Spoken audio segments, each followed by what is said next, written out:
Ce soir, information de dernière minute, ABC News s'entretient avec le président Trump au sujet d'Elon Musk, en pleine querelle explosive. Ce que le président nous a dit à propos de Musk.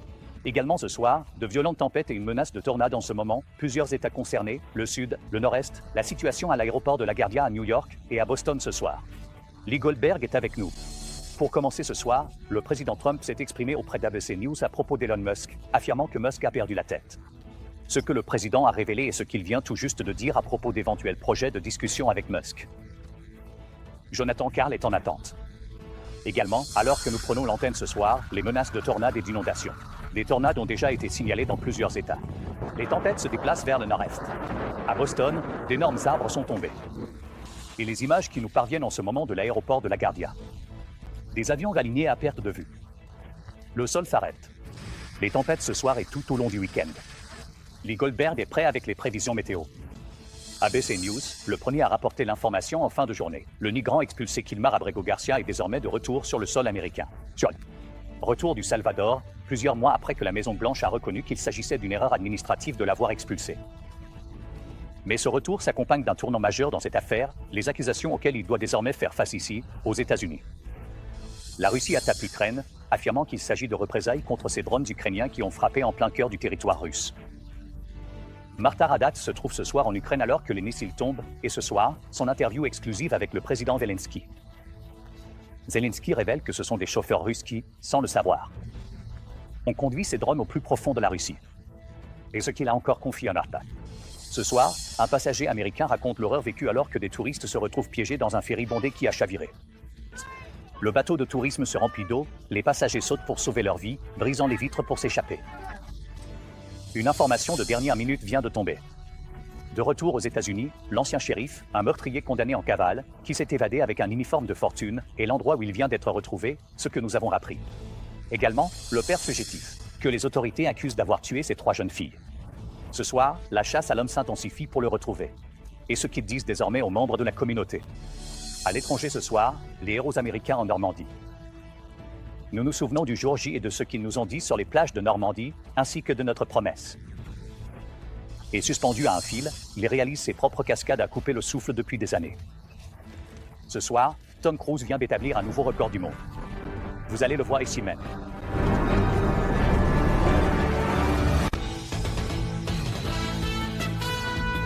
Depuis le siège d'ABC News à New York. Voici World News Tonight avec David Muir. Bonsoir, c'est un plaisir de vous retrouver ici en ce vendredi soir. Nous allons parler de ces tempêtes, de la menace de tornade et de cette scène à l'aéroport de LaGuardia ici à New York, ainsi que des images des tempêtes frappant Boston. Tout cela dans un instant ici. Lee, bien sûr, a les prévisions météo. Mais nous commençons ce soir avec le président Trump qui s'est exprimé auprès d'ABC News au sujet d'Elon Musk. Ce soir, le président Trump a déclaré à notre journaliste Jonathan Karl que, je cite, « Musk a perdu la tête ». Et ce que le président vient tout juste de dire à propos de la possibilité qu'il ait l'intention de parler avec Musk. Le chef correspondant à Washington d'ABC, Jonathan Karl, ouvre ce journal après s'être entretenu avec le président au sujet de Musk, en plein cœur de cette querelle explosive entre les deux hommes. Un jour après sa rupture explosive avec Elon Musk, le président Trump m'a confié ceci. Musk est, je cite, l'homme qui a perdu la tête, ajoutant que Musk souhaite lui parler, mais qu'il n'est, je cite, pas particulièrement intéressé à parler à Musk pour le moment. Et il y a quelques instants à peine, Rachel Scott d'ABC a interrogé Trump au sujet de Musk. Avez-vous l'intention de parler avec N? Musk, c'était l'un de vos plus proches conseillers. Aucun projet. Des sources proches du président m'ont confié que Trump dit à son entourage que l'explosion de colère de Musk est due au fait qu'il consomme de la drogue. J'ai interrogé Trump à ce sujet, mais il a refusé de commenter officiellement. Le président a ensuite déclaré à CNN à propos de Musk, je cite, « Il a un problème. Le pauvre gars a un problème. » Cela fait suite au spectacle d'hier, qui a commencé lorsque Trump, dans le bureau ovale, a réagi aux attaques de plus en plus virulentes de Musk contre son projet de loi budgétaire, que Musk a qualifié, je cite, d'abomination essayante. Je suis très déçu par Elon. J'ai beaucoup aidé Elon. Musk regardait, et alors que Trump parlait encore, il a répliqué en postant, sans moi, Trump aurait perdu l'élection. Quelle ingratitude! Trump a répondu sur son propre réseau social, suggérant que Musk n'était qu'un autre ancien employé mécontent. En disant, je cite, Elon commençait à me fatiguer. Je lui ai demandé de partir. Il a également menacé de couper les 20 milliards de dollars de contrats gouvernementaux de Musk. Musk a riposté violemment, suggérant que Trump devrait être destitué, puis est allé encore plus loin en liant Trump au tristement célèbre trafiquant sexuel Jeffrey Epstein. Il est temps de lâcher la véritable bombe, a posté Musk sur X. Le vrai Donald Trump figure dans les dossiers Epstein. C'est la véritable raison pour laquelle ils n'ont pas été rendus publics. Cette accusation explosive a pris tout le monde par surprise. Le directeur du FBI, Kash Peter, a entendu ce que Musk avait dit alors qu'il était en pleine interview avec le podcasteur Joe Rogan. Bon sang, c'est dingue de dire ça. Comment il le sait? Est-ce qu'il sait que Donald Trump est dans les dossiers Epstein? Est-ce qu'il a accès aux dossiers Epstein? Je ne vois pas comment il pourrait, mais je préfère rester en dehors de l'histoire Trump-Elon. C'est vraiment pas mon domaine. Qu'est-ce qu'ils font? Je sais où est ma place là, donc pas vrai? Mais dans la nuit, il semblait que Musk et le président essayaient tous les deux d'apaiser les choses. Quand l'un des plus grands soutiens de Trump a posté « Il devrait faire la paix dans l'intérêt de notre grand pays. Nous sommes bien plus forts ensemble que séparés. » Musk a répondu « Tu n'as pas tort. » Et des sources ont indiqué à ABC News que la Maison-Blanche envisage soit de vendre, soit de donner cette Tesla Model S rouge que Trump avait achetée en grande pompe en mars dernier pour montrer son soutien à Elon Musk. On vient justement de demander à Trump à ce sujet à bord d'Air Force One, et il a dit qu'il n'y avait pas vraiment réfléchi. Jonathan Farrell et la conversation. Merci Jonathan. Nous nous tournons maintenant vers les violents orages qui se déplacent ce soir du Texas, et ce, jusqu'au nord-est. En fait, regardez les images de l'aéroport de LaGuardia à New York ce soir. Des arrêts au sol dans plusieurs aéroports du nord-est, à LaGuardia, la file d'avions. Aussi loin que l'on puisse voir, les retards s'accumulent au milieu de multiples arrêts au sol et de l'arrivée de ces orages. Près de Lubbock, au Texas, une tornade fonçait sur une maison, mais d'une manière ou d'une autre, cette maison a été épargnée. Celle-ci aussi près de Lubbock. Plus de 2 douzaines de tornades signalées rien que ces dernières 24 heures. À Van Buren, dans l'Arkansas, une tornade a frappé ce quartier, endommageant plus de 50 maisons. Et aujourd'hui, dans le Massachusetts, les orages atteignent le nord-est, d'énormes arbres s'abattant sur des voitures et des maisons à South Boston. Lee Goldberg est prêt avec les prévisions, et Maria Villarreal est ce soir au Texas. Ce soir, plus de 35 millions de personnes sont en alerte pour des orages violents. Les sirènes de tornades retentissent à Van Buren, dans l'Arkansas, juste après l'aube. Des tôles s'envolent de cet entrepôt. Les autorités de Van Buren affirment qu'au moins 50 bâtiments ont été touchés. Et chez toi, comment ça va? C'est parti. Tout est parti. Des familles sous le choc. J'ai juste entendu un grand bruit. Ma fenêtre s'est fissurée. Un arbre est tombé sur la fenêtre. Mec, c'était si près de mon lit. Durant la nuit, plusieurs tornades ont été signalées au Nouveau-Mexique et dans l'ouest du Texas. Cette puissante tornade a tourbillonné près de Lubbock. Les chasseurs de tempête Simon Brewer et Justin Drake se sont approchés de très près. Les orages ont également déversé des pluies torrentielles qui ont piégé des automobilistes à Shallow-Water, au Texas. La foudre serait probablement responsable de l'explosion de ces énormes réservoirs de stockage de pétrole en flammes au sud-est d'Oklahoma City. Et une première vague d'orage dans la région de Boston a fait tomber des arbres. Des avions s'entassaient à l'aéroport LaGuardia de New York. Plus de 100 vols y ont été annulés rien qu'à cet endroit alors que le nord-est est de nouveau menacé ce soir. Et David, vous pouvez voir les dégâts laissés par ces tempêtes. Des vents rectilignes ont frappé ce bâtiment, le renversant complètement. Les familles me disent qu'elles sont actuellement très inquiètes à propos de la météo attendue dans les prochains jours. On parle de Drake. Encore de la pluie. Et maintenant, toute cette zone, Lubbock, est placée sous surveillance de tornades. David. Oui, ça recommence. Maria, merci. Passons tout de suite au chef météorologue Lee Goldberg de notre station new-yorkaise WAP, qui est de retour avec nous ce soir. Bonsoir, Lee. Bonsoir, David. Alerte aux orages violents en ce moment dans la région de Lubbock. On n'a aucun répit dans cette région. Il y a une alerte à la tornade dans la région du Panhandle de l'Oklahoma. Les surveillances s'étendent jusqu'à l'est du Colorado. Il y a une autre surveillance de tornade dans l'ouest du Kentucky et l'ouest du Tennessee. Nous avons eu de violents orages en Nouvelle-Angleterre, des averses dans la vallée de l'Hudson, et nous avons suivi les orages ici dans la région de New York. Voyons le timing de tout ça. Des averses et des orages, par vagues successives, traverseront le nord-est pendant la journée de demain. Elles seront au large en soirée, puis notre attention se tournera vers le sud. Je veux dire, nous avons une menace sévère qui s'étend du Texas et de l'Oklahoma jusqu'à la côte est. Parmi les orages les plus violents, il y a une menace accrue de vents destructeurs sur le Mississippi et l'Alabama. D'ici dimanche, on parle d'une menace qui concerne la côte est, de Virginia Beach à Savannah, et d'une nouvelle menace encore une fois sur la région du Panhandle au Texas. Il n'arrive pas à échapper aux orages. David? Lee Goldberg est de retour avec nous ce vendredi soir. Merci, Lee. Ce soir, ABC News est le premier à annoncer que le migrant expulsé Kilmar Abrego Garcia est désormais de retour sur le sol américain. Il est revenu du Salvador, plusieurs mois après que la Maison-Blanche a reconnu qu'il s'agissait d'une erreur administrative de l'avoir expulsé à l'origine. Mais ce retour ce soir s'accompagne d'un rebondissement majeur. Dans cette affaire, les accusations auxquelles il fait désormais face ici, aux États-Unis. Voici Pierre Thomas. Ce soir, ABC News est le premier à rapporter l'information. Kilmar Abrego Garcia, que la Maison-Blanche avait d'abord déclaré avoir été expulsé par erreur vers le Salvador, est maintenant de retour sur le sol américain. Un rebondissement spectaculaire dans une tempête politique qui ne faiblit pas. Le gouvernement du Salvador l'a renvoyé aujourd'hui après qu'un mandat d'arrêt a été émis ici, aux États-Unis.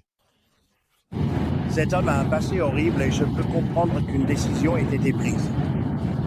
Ramenez-le. Montrez à tout le monde à quel point ce type est horrible. Ce mandat est lié à ce contrôle routier de 2022 dans le Tennessee. Abrego Garcia conduisait un SUV avec 9 autres personnes à bord. Je vais dire, combien de rouleaux as-tu ici? 4? Les policiers sur place étaient suspicieux. Il transporte ces gens contre de l'argent. Il s'est fait choper, c'est ce qu'il a fait. Et ce soir, une inculpation du ministère de la Justice accuse Abrego Garcia de faire partie d'une opération de trafic d'êtres humains qui transportait des drogues, des armes et des milliers de migrants sans papier, y compris des membres du gang MS-13 et des enfants à travers le pays. Il a effectué plus d'une centaine de trajets, a conclu le grand jury, faisant passer des personnes clandestinement dans tout le pays. Ce soir, les avocats d'Abrego Garcia dénoncent les actions du gouvernement. Ils n'hésiteront devant rien, vraiment, même, certaines des accusations les plus absurdes qu'on puisse imaginer. Juste pour éviter d'admettre qu'ils ont commis une erreur, ce que tout le monde sait qui s'est passé dans cette affaire. Le retour d'Abrego Garcia intervient près de 2 mois après que la Cour suprême a unanimement jugé que son expulsion vers le Salvador était, je cite, légale et a ordonné à l'administration Trump de faciliter son retour. Ce soir, le ministère de la Justice a déposé un avis devant le tribunal fédéral, affirmant qu'il estime avoir respecté l'ordre du juge de ramener Abrego Garcia ici, aux États-Unis, et que l'affaire devrait être classée David. Peter Thomas à Washington. Merci, Peter. Nous nous tournons maintenant vers la guerre en Ukraine. Martha Raddatz s'y trouve alors que la Russie attaque désormais l'Ukraine. La Russie affirme qu'il s'agit de représailles contre ses drones ukrainiens. Ce soir, l'interview exclusive de Martha avec le président Zelensky. Zelensky révèle que ce sont en réalité des chauffeurs russes qui, sans le savoir, ont conduit ces drones ukrainiens au cœur de la Russie. Martha Raddatz ce soir et son interview exclusive depuis Kiev alors que ces missiles russes sont tombés dans la nuit. Ce soir, l'Ukraine est sous le choc après un barrage meurtrier et terrifiant. Près de 500 missiles et drones russes se sont abattus sur l'Ukraine. La Russie affirme qu'il s'agit de représailles à cette attaque ukrainienne spectaculaire. Ces drones ukrainiens qui ont pénétré profondément en Russie et mis le feu à des avions militaires russes. À présent, des missiles russes frappent ce quartier dans une vidéo qui circule en ligne. Bien en dehors de Kiev, où nous nous trouvons, des explosions retentissent alors que la fureur de la Russie se fait sentir ici. L'équipe nationale d'athlétisme d'Ukraine se met à l'abri, alors que des bombes tombèrent autour d'eux. Nous nous sommes réfugiés pendant une attaque acharnée qui a duré 4 heures ici. Notre équipe était dans le bunker alors que la Russie disait presque chaque recoin de l'Ukraine. Plus de 50 personnes ont été tuées ou blessées lors de ces attaques. Et ce soir, alors que son pays est attaqué, mon interview exclusive avec le président Zelensky. Comme lui, nous l'interrogeons sur cette attaque audacieuse de drones contre la Russie. Les drones lancés depuis des conteneurs posés sur des camions, fonçant vers leur cible, mettant le feu à plusieurs avions de guerre russes, y compris des bombardiers capables de transporter des armes nucléaires.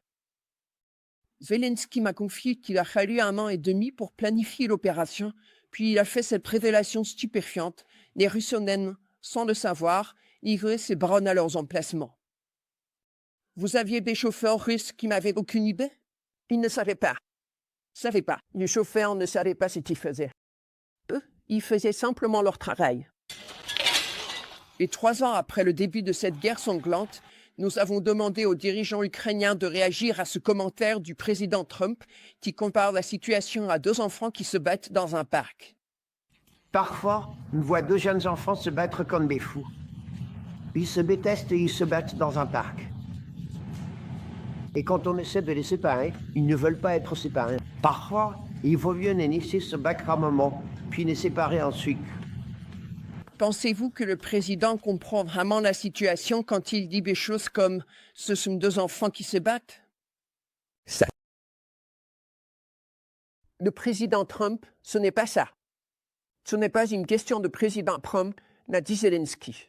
Il s'agit vraiment de toute personne qui se trouve à des milliers de kilomètres et qui ne peut pas pleinement ressentir et comprendre cette douleur, ajoutant « Nous ne sommes pas des enfants avec Poutine marge une cour de récréation. » C'est un meurtrier qui est venu dans ce parc pour tuer des enfants. Et David, le président Zelensky m'a dit qu'il ne croit pas que Poutine veuille la paix. Il exhorte le président Trump ainsi que les dirigeants mondiaux à imposer des sanctions beaucoup plus sévères à la Russie. Pendant ce temps, ici en Ukraine, ces bombardements russes intenses se poursuivent. David? Martha Raddatz, en Ukraine pour nous ce soir. Elle sera à Kiev et vous pourrez retrouver la suite de son entretien avec le président Zelensky et son reportage dimanche matin dans This Week sur ABC. Nous serons au rendez-vous. Merci, Marca. De retour aux États-Unis ce soir, une information de dernière minute. Les autorités annoncent qu'un tueur évadé, ancien chef de la police, a été de nouveau arrêté dans le comté de Stormar, Kansas. Il est connu sous le nom des Diables des Ozarks. Grand Cargin a été repris cet après-midi à environ 2,5 km du terrain de la prison. Il était en cavale depuis 12 jours. Les responsables de la prison affirment qu'il portait un uniforme de type force de l'ordre pour tromper la vigilance des gardiens et s'évader. Il est désormais de nouveau en détention ce soir. Direction maintenant ce passager américain qui raconte l'horreur vécue après que des touristes se sont retrouvés piégés sur un ferry bondé, le bateau de tourisme prenant l'eau, des passagers sautant pour sauver leur vie, brisant les vitres pour s'échapper. Voici Britt Kenneth. Ce soir, un touriste américain témoigne après avoir survécu à ce naufrage effroyable d'un ferry au large de Bali. Tout le monde criait.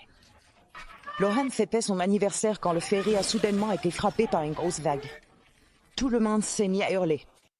C'était des cris d'horreur, du genre « sortez », parce qu'il disait « allez, allez, allez » vers l'avant, mais il n'y avait nulle part où aller. 89 passagers et 5 membres d'équipage étaient à bord, mais le navire prenait l'eau et commençait à pencher. Cassez la vitre, cassez la vitre.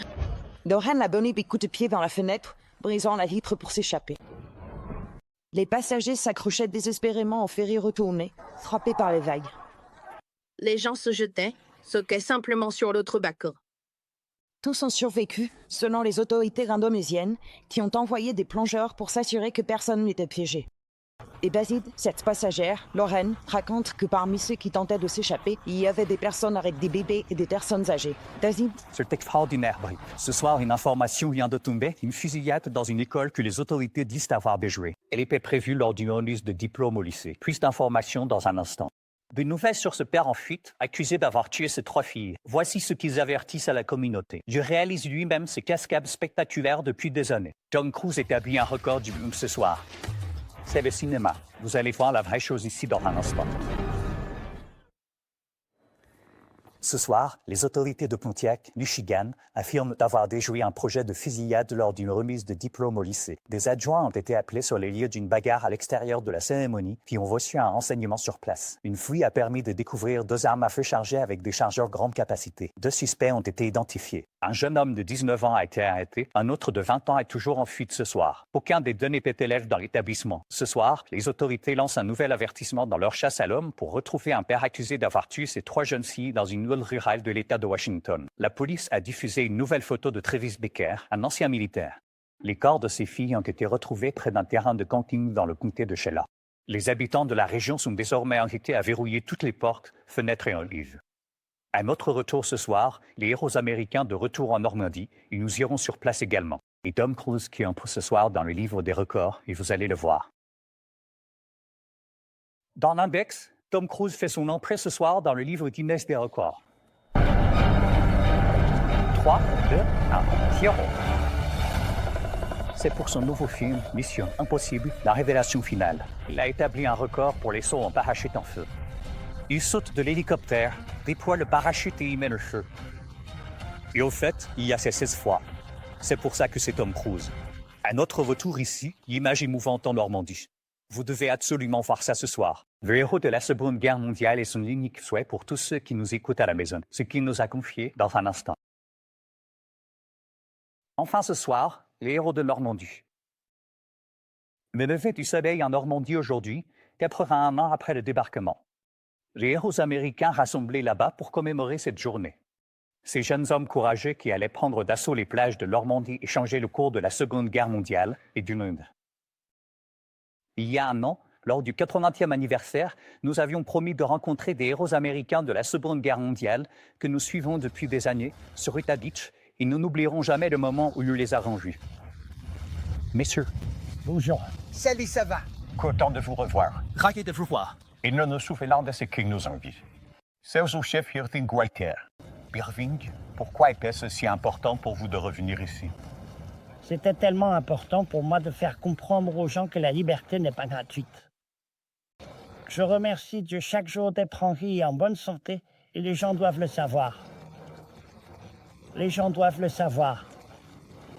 Parce que beaucoup n'ont pas survécu. Combien? Ils n'ont pas survécu. Soldats de première classe, j'ai cruisé.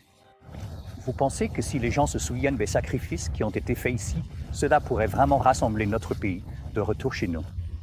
Je pense que oui. Nous rencontrons des gens du monde entier. C'est vraiment impressionnant, la façon dont ils se souviennent de ce qui s'est passé ici il y a 80 ans. Et c'est justement qu'aujourd'hui que nous avons entendu le soldat de première classe Jacques Rusé et sa famille nous dire qu'il faut se souvenir et honorer le courage et les sacrifices de ceux qui étaient là. Et nous nous souvenons de ce moment où des inconnus se sont rassemblés sur cette plage et nous ont vus assis avec des héros. C'est vous les héros.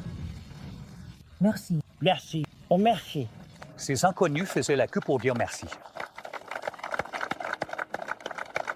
Ce sont les héros de la Normandie et nous ne les oublierons jamais. Merci d'avoir regardé This Week avec nous. Je suis David Mir. On se retrouve lundi. Bonne nuit. Merci d'avoir cette The World News Tonight avec David Mir, le journal télévisé le plus regardé d'Amérique.